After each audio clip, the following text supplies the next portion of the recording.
pasado 15 de abril fue presentado por parte del gobierno en el Congreso su nueva reforma tributaria, la cual tiene como objetivo recaudar el orden de unos 23,4 billones de pesos, teniendo como principal justificación los impactos de la pandemia que han llevado al mayor déficit fiscal en la historia de nuestro país. Estamos hablando que en Colombia el déficit fiscal era del orden del 2,9% y para el 2021 cerrará en el orden del 8,6% como proporción de su PIB. Eso es un déficit del orden de los 74 billones de pesos. Si bien la principal justificación son los efectos de la pandemia, el gobierno también busca que a través de esta reforma se logre solucionar algunos de los otros limitantes que tiene nuestro país en materia de impuestos asociados al bajo nivel de recaudo, la concentración de los impuestos en pocas personas, la falta de progresividad y la complejidad que tienen los mismos. De esta forma es pensar como una especie de solución estructural, teniendo en cuenta cuando en este mismo espacio hablábamos del podcast sobre que si en la reforma se quitaban en los bienes la categoría de exentos y pasaban a excluidos, se iban a generar sobrecostos para la población. En ese momento analizábamos que en los últimos 20 años en Colombia se han introducido 13 reformas tributarias, lo que genera que cada año y medio se esté sujeta la población a un nuevo cambio en materia de impuestos, y eso genera una gran inseguridad en materia fiscal de nuestro país. Entonces uno de los objetivos es poder tratar de por fin llegar a una solución estructural.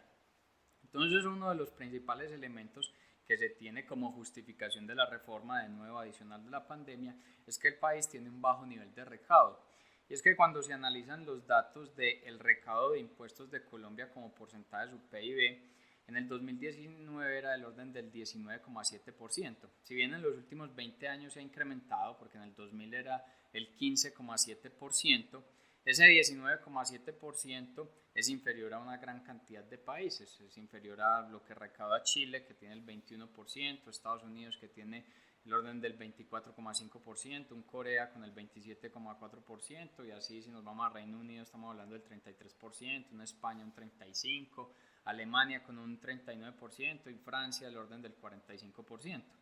Como Colombia pertenece a los países OCDE, entonces una de las gran comparación que se genera es ver ese promedio de países OCDE qué niveles de indicadores está teniendo. Y cuando se mira ese indicador, pues el promedio de recaudo de impuestos en países OCDE como porcentaje del PIB es del orden del 33,8%. Quiere decir que Colombia está un 24,5% por debajo de ese nivel promedio. Entonces un bajo nivel de recaudo se debe atacar vía una reforma tributaria. Resulta que en medio de la pandemia pues el camino más expedito es ajustar impuestos, generarle impacto a los ingresos de las personas y de las empresas. Entonces queda como una especie de puerta abierta si el camino que debiera tomar más bien el país en el largo plazo es atacar directamente los fenómenos de evasión, que posiblemente estos son los que generan la fuente de ese bajo nivel de recaudo.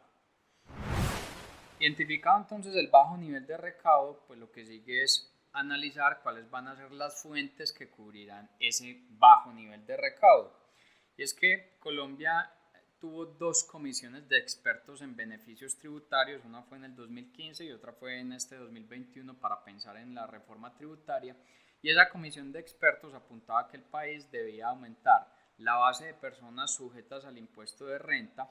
eliminar las exenciones que se tenían en materia de IVA, simplificar algunas de las deducciones y retirar los beneficios o las deducciones que tenían las personas jurídicas.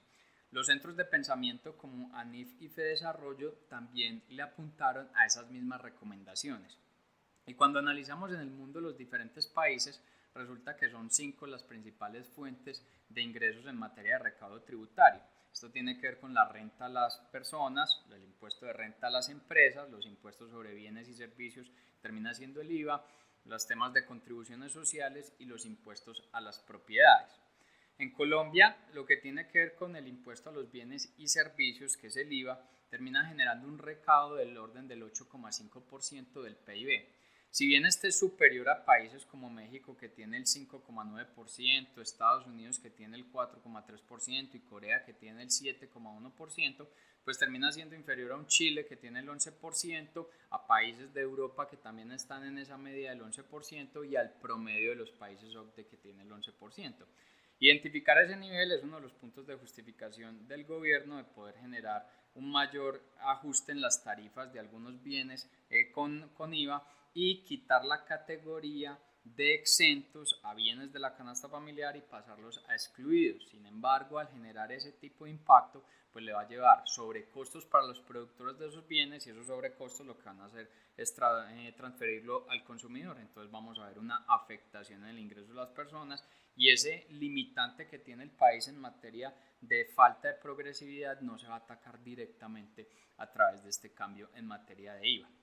Otro de los elementos tiene que ver con el impuesto de renta a las personas. Ahí Colombia genera un recaudo como proporción del PIB del orden del 1,2%. Termina siendo el nivel más bajo comparado con muchos de los países. O sea, con México recauda el 3,4%, Estados Unidos en esa fuente de personas tiene el 10,1%, un Reino Unido es el 9,1% y si miramos el promedio de países OCDE es el 8,1%.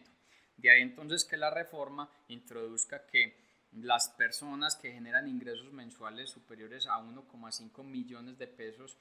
tengan que empezar a declarar renta y a partir de 2,5 millones de pesos pues estén sujetos ya al pago de impuesto a la renta y ahí se incrementaría ese nivel de recaudo como proporción del PIB.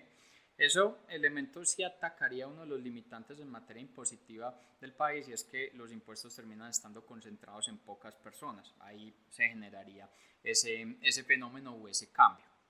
La segunda mayor fuente de recaudo de impuestos del país termina siendo el impuesto de renta a las empresas. Como proporción del PIB es el 4,8%. Este nivel es muy superior a países de Europa que tienen el orden del 2%, Estados Unidos en esa fuente recauda el orden del 1%. Por eso es que en la reforma tributaria no vimos marcados cambios en lo que tiene que ver con el impuesto a las empresas, salvo algunas exenciones que se retiran, pero sí se introdujeron cambios en lo que tiene que ver con el impuesto al patrimonio, que gravará tanto a personas como a empresas. Y estamos hablando que aquellos que tienen un patrimonio superior al orden de los 4.800 millones de pesos tendrán que pagar un impuesto del 1% sobre ese patrimonio y cuando ese patrimonio supera los 14.600 millones de pesos ya el impuesto al patrimonio será del 2%. Ese nivel de recaudo que tiene Colombia directamente en las empresas, el impuesto de renta a las empresas, que es la segunda fuente de recaudo, pues termina generando que muchos de los análisis que se implementan en la reforma es que tenga un beneficio y es que las empresas pequeñas, su impuesto, que actualmente termina siendo del orden del 32%, pueda reducirse al 24%. Y es que la tasa de impuestos para las empresas en Colombia es 8,2 puntos superior a lo que tiene el mundo. El mundo grava a las empresas el orden del 23,9%, 8,5% por encima a lo que se grava a las empresas en países OCDE, que es el 23,5%, y 4,5 puntos por encima a las empresas que están en Sudamérica, a las que se les grava con el orden del 27,5%. Otro elemento es que cuando analizamos los temas tributarios en nuestro país, la fuente de recaudo de impuesto de renta, el 80% está concentrado en las empresas y un 20% está concentrado en las personas, mientras que en el mundo y en el promedio de estos países OCDE termina siendo el 72% recaudado a través de las personas. De esta manera, entonces, uno de los elementos que introducirá la reforma es buscar alivianar el impuesto que tienen las pequeñas empresas, se van a generar un retiro de exenciones y vamos a ver si en lo que tiene que ver con tasa de impuestos a los negocios, a las empresas, pues se terminan generando elementos de beneficios que sí conduzcan a una recuperación económica, porque introducir una reforma tributaria que si bien tiene sus justificaciones, claramente va a tener impactos en el consumo a las empresas y a las personas y menores niveles de ingresos. Entonces, en una necesidad de recuperación económica, pues estos elementos serán de seguimiento permanente para poder materializar esos objetivos.